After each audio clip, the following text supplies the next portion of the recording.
নমস্কাৰ, স্বাগতম জনাইছোঁ আপোনালোকক টুডে নিউজ অসম 24লৈ।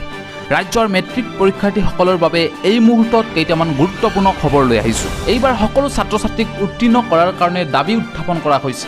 সঁচাকৈ এইবাৰ ছাত্ৰ ছাত্ৰীক পাছ কৰাই দিব নেকি? এই সন্দৰ্ভত শিক্ষামন্ত্ৰী ৰণোজ পেগুৱে এটা গুৰুত্বপূৰ্ণ মন্তব্য প্ৰকাশ কৰিছে। ভিডিঅ'টো আৰম্ভ কৰাৰ আগতে যদিহে আপোনালোকে আমাৰ এই চেনেলটোৰ ভিডিঅ'বোৰ ভাল পায়, তেতিয়াহ'লে টুডে নিউজ অসম 24 চেনেলটো ছাবস্ক্ৰাইব কৰিবলৈ নাপাহৰিব। ইতিমধ্যে আপোনালোকে খবৰ পাইছে, উচ্চতৰ মাধ্যমিকৰ প্ৰথম বৰ্ষৰ কোনো শিক্ষাৰ্থী অনুত্তীৰ্ণ নহয়, অৰ্থাৎ সকলো ছাত্ৰ ছাত্ৰীক উত্তীৰ্ণ কৰাই দিয়া হ'ব। অসম ছাত্ৰ পৰিষদক এই প্ৰতিশ্ৰুতি দিছে শিক্ষা সংসদে।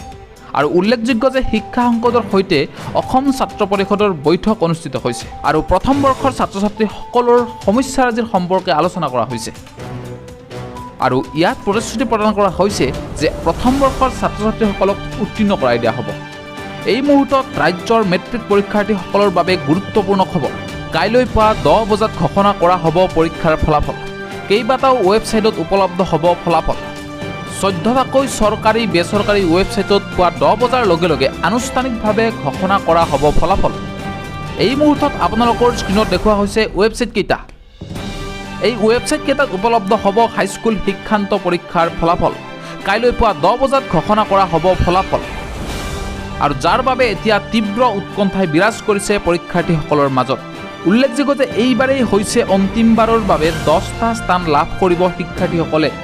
ইয়াৰ পিছত স্থান পোৱা ব্যৱস্থাটো উঠাই দিয়া হ'ব হাইস্কুল শিক্ষান্ত পৰীক্ষাৰ পৰা। অন্তিমবাৰৰ বাবে 10টাকৈ স্থান থাকিব এইবাৰ হাইস্কুল শিক্ষান্ত পৰীক্ষাৰ ফলাফলত। আৰু কাইলৈ পুৱা 10 বজাত আনুষ্ঠানিকভাৱে ঘোষণা কৰা হ'ব ফলাফল।